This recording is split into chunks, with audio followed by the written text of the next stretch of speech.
Why is it that we end up being attracted to people that are not into us, and then people who are into us, we're not into them? Why does that happen? Jillian's just spent the last few minutes on rejection and being single. Then she stops and names the actual pattern underneath all of it. The one most people have lived out without ever putting words to it. I'm going to give you some theories, and there are theories shared by many. But one thing that I say is that if anyone truly understood 100% the answer to that, they would win the Nobel Peace Prize. Right? Because everyone has these theories, and they're good theories, and they're rooted in psychology. I really want to put out there that no one truly has the answer to that, but there's some really good theories. So, one theory, when someone is not paying as much attention to us, that could trigger attraction. And one of the reasons is, well, maybe they are like, maybe there's something really special about them. And so we put them on a pedestal, and where we are on the spectrum of our self-esteem impacts that greatly. So if we are on the lower end of self-esteem, then we are going to meet people often and think that they are better than us. If our self-esteem is on the healthy level, then we kind of are like, well, I'm not better than anyone else, and no one's really better than me. We are all one, right? And then of course, there's the grandiosity, which is they think everyone is sort of below them in some way. But the people who I work with, and most of the problems, and I think the people who probably write into you, there's more of a lower self-esteem issue happening where they put someone up on a pedestal and they project unconsciously their ideal partner onto this person. Maybe this person looks exactly like a childhood crush, or like, the actor who they were always in love with. Or maybe there is just something about them and their vibe that they're like, this is the person that I want. Or maybe it's their job.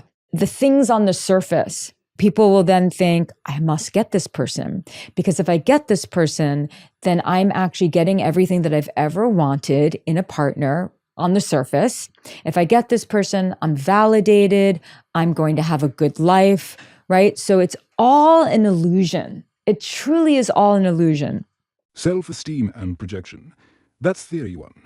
But Jillian says for a lot of the people she works with, this goes back much further than any dating app. It goes back to a parent.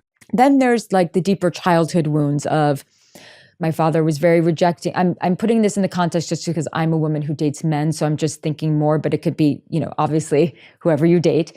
But if one of your parents was rejecting of you and that's all you ever knew, and so you never really felt good enough. So actually in dating and in love, your sort of like center of gravity psychologically is, I work really hard to earn love, as opposed to understanding or being used to, no, like all I have to do is be myself and the right person is going to fall madly in love with me, right? Mm-hmm. Be myself with a little dosage of like, also let me check myself, right?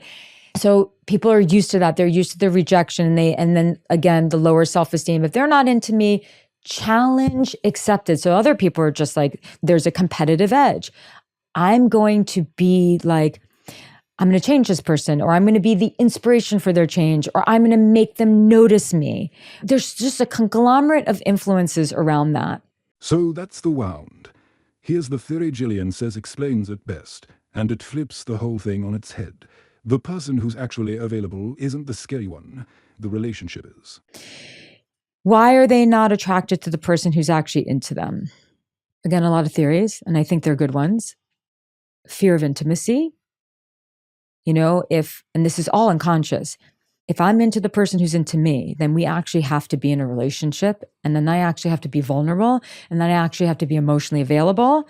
And then we're going to build this thing and like, ooh, that's icky and scary. What's easier for me is to go for the person who's completely emotionally unavailable, who's actually not that into me and may not even be that nice to me, but they're hot and there's something about them and I really want to have sex with them. And I'm just going to use that as sort of like an in. There's some deeper healing needs to go on there. Like that might require therapy. That might require looking into your family of origin and trying to understand that. There could be like for a woman who's dating a man, maybe she has a very misguided understanding of what it is for a man to be masculine, right? So a woman typically is looking for lots of different things, but a lot of women who date men are looking for a man where she wants to feel safe. She wants to feel safe, and she wants to feel seen. She wants to feel understood. Maybe she's looking for some providership, and maybe that has nothing to do with money, but just has to do with energy and vibe, right? And so then she'll look to the man who may on the outside seem strong. Maybe he's tough. Maybe his physique is big and strong. Maybe he's got a little bit of like that dark edge. So she reads it as, oh, he's going to protect me. There's something masculine and sexy about him. But on the inside, he's broken. He has no idea how to love because he doesn't know how to love himself. He's not safe. He's actually very unsafe. Even if not physically, he's going to be unsafe emotionally. And so there's a maturity that needs to happen to understand that like your type, you have to get under the hood of the car a little bit more and understand like if you're looking for those qualities in a person, and I'm just using this as an example, then really what's actually going to be safe is someone with strong character, someone with presence, someone who has a sense of self, who can actually feel safe in his or her own body. And when they can feel safe in their body, they can actually provide safety for you in the relationship, and that you also have to understand how to make yourself safe. So there's a lot going on. 3 theories in, and Jillian pulls the camera back out. Because underneath the pedestals, the wounds, the fear of intimacy, it's all coming from the exact same place. One of the biggest problems in relationships is that if someone's into us, we see it as their weakness.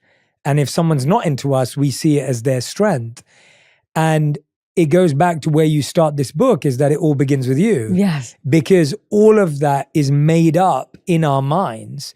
Because we're saying, oh, well, if you're into me, then that means you must be weak because you're into me. Yes. If you're not into me, then that means you must be really special and important because you're not into me. And so again, it comes back to us. And so when you say it begins with you, how do we learn to acknowledge our strengths and accept our weaknesses? How do we learn to build our self-esteem at the same time as have self-awareness of our shortcomings? What does that look like? So if it really does begin with you, here's where that shows up in real life. Not just in who you fall for once, but in the exact same type you keep choosing over and over.